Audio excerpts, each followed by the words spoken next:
If you had just listened to her once, just once, maybe she'd still be here, the old woman's voice cracked as she stared into the camera. The screen blurred for a moment, not because of poor quality, but because the cameraman's hands were trembling. Somewhere behind him, the billionaire stood frozen, his face pale, his eyes wet but empty, the way a man looks when he's staring at a past he can never undo. This was not the man people knew from the news, the smiling business tycoon who bought companies like candy, who traveled in jets and lived in palaces of glass. This was a father, broken. The story you're about to hear isn't about money. It's about the one thing money can't buy back, time. And when you reach the end, you'll understand why his daughter's only wish went unanswered, until it was far, far too late. It began in the penthouse of the Celestia Tower, a place where the walls were tall enough to hide the stars and the windows opened to a skyline that glittered like a jewelry box. Jonathan Steele sat at the head of a long mahogany dining table, his phone pressed between his ear and shoulder as he scrolled through numbers on his tablet. He didn't notice the untouched plate of breakfast in front of him, or the little girl in the pink pajamas swinging her legs on the far end of the table. "Dad," she said softly, her voice a hopeful whisper. He raised a finger, his universal sign for 1 minute. She waited. She always waited. Her name was Lila, 8 years old, with hair like spun gold and eyes that could make even the most jaded man believe in innocence again. But Jonathan had trained himself to see deals, not details. He was closing on a merger worth billions, and in his world, billions came first. That morning, Lila had worked up the courage to ask something she'd been dreaming about for weeks. "Daddy, can we go to the beach this Sunday?" Her words were careful, rehearsed, as if she was presenting a proposal in one of his boardrooms. Jonathan glanced up just long enough to offer a distracted smile. "We'll see, pumpkin. Daddy's got a busy week." She nodded, masking the disappointment, and poked at her cereal. He didn't notice the way her shoulders slumped. He didn't notice the way she whispered okay to herself. In Jonathan's mind, there would always be another Sunday. Another chance. What he didn't know was that Lila's life had already begun counting down in ways no one could see. The signs were subtle at first, too subtle for a man buried in meetings, flights, and calls. A little fatigue here, a complaint about headaches there. The family doctor mentioned it might be stress or maybe anemia. Kids grow fast, sometimes they just need rest, Jonathan was told. He took that as a green light to keep running at his usual speed, thinking everything could wait until, after the deal closes. But children don't wait. Time doesn't wait. One Thursday evening, while Jonathan was in Singapore negotiating with investors, Lila called him on video. She was wearing a paper crown she'd made at school.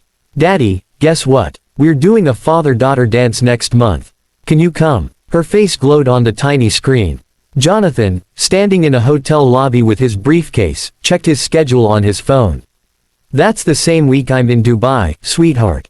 But maybe mommy can record it for me." He said it lightly, as if he hadn't just stepped on something fragile. Lila's smile wavered, but she nodded. "Okay, maybe next time." Jonathan ended the call feeling a twinge of guilt, but it dissolved quickly under the weight of an incoming business alert. Lila started keeping a little journal, not of her thoughts, but of her wishes. Small things. Making pancakes with Daddy, going to the park, reading bedtime stories together. And at the very bottom of the list, written in wobbly handwriting, was the biggest one: go to the beach with Daddy. She didn't tell anyone about the list, not even her mother. It was her secret hope, her quiet mission. As weeks passed, Lila's health declined faster. She began missing school, and her once bright energy dimmed. Her mother, Emily, grew more concerned and pressed Jonathan to come home more often. "It's probably nothing serious, but she needs you. She asks for you every night." Jonathan promised he'd try, but trying in his world often meant thinking about it for a few seconds before moving on. He convinced himself that providing the best doctors and the most comfortable home was the same as being there.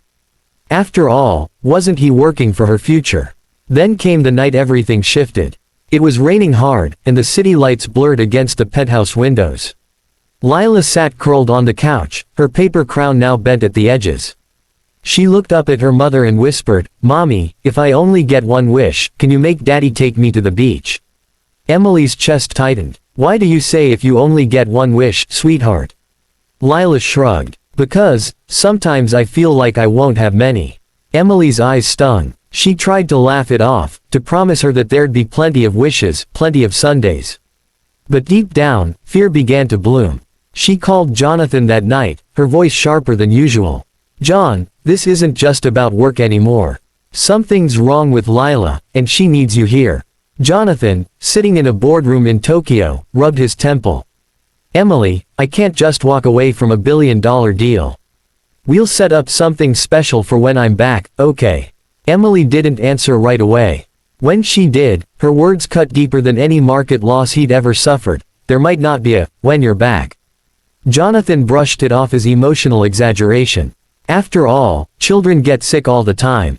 They recover. They bounce back. That's what they do. But by the time his flight finally brought him home, the doctors had found something, a rare, aggressive illness that was already in its advanced stages.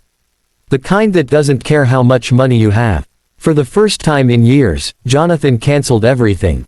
Meetings were postponed, deals were handed off, his phone was turned off more than it was on. He sat by Lila's bedside, holding her hand, telling her stories about the ocean and how, when she got better, they'd build the biggest sandcastle anyone had ever seen. Lila smiled, but her eyes had a sadness in them that no child should ever carry. Then, one quiet morning, Lila woke up and asked, "Daddy, can we go to the beach today?" Jonathan hesitated. She was fragile, the weather was unpredictable, and the doctors would never approve. But something in her voice made him say, "Yes. Yes, we can." He promised they'd go the next morning when the sun was brighter. Lila closed her eyes, a small smile on her lips, and whispered, "Okay, Daddy." The morning was warm, the kind that carried a soft promise in the air, as if the day itself wanted to be kind to the world. But in the steel penthouse, kindness had already arrived too late. Jonathan awoke to an unusual silence. The house was always quiet, but this was different, a heavy, suffocating quiet, the kind you can feel pressing against your chest. He walked to Lila's room, smiling faintly as he imagined her face lighting up when he told her they were going to the beach right away. He opened the door, ready to surprise her. She lay there still, her paper crown resting beside her pillow, her tiny hand curled under her cheek. For a brief second, he thought she was sleeping. But when he reached to brush the hair from her face, the truth hit him like a freight train, cold, absolute, and irreversible. Lila was gone. The clock on the wall ticked on, cruelly unaware that it had just marked the end of a world. Jonathan stumbled back, his breath collapsing in his lungs, his mind screaming that this could not be real. Emily was already there, sitting on the floor against the wall, her face buried in her knees, her body shaking. She had been there for hours, keeping watch through the night, hoping against hope for a miracle that never came. Jonathan fell to his knees beside the bed, clutching his daughter's tiny hand, whispering, I'm here now, as if somehow his presence could rewind the hours. But the truth was brutal, he was there now, but not when it mattered. He had missed the only wish she ever truly asked of him. The doctors said she had slipped away peacefully, that she hadn't suffered in those final moments. But for Jonathan, the peace was an insult. There was nothing peaceful about the void she left behind. He thought of every meeting, every flight, every deal that had kept him away. He thought of the countless, "we'll see," and "maybe next time," answers he had given her. They weren't harmless brush-offs anymore. They were knives. That day, Jonathan canceled everything permanently. The billionaire who once ran empires simply vanished from the business world. But money has a way of clinging to men like him. He still had it all. The problem was, none of it mattered anymore. The penthouse felt like a glass coffin, each room echoing with ghosts of moments that never happened. In the weeks after her funeral, Jonathan became obsessed with the journal Emily found in Lila's desk drawer, the one filled with her wishes.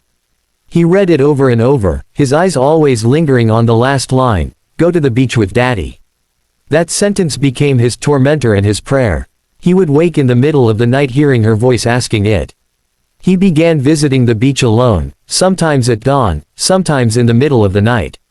He'd stand there for hours, staring at the waves, imagining her running on the sand, squealing when the water touched her feet.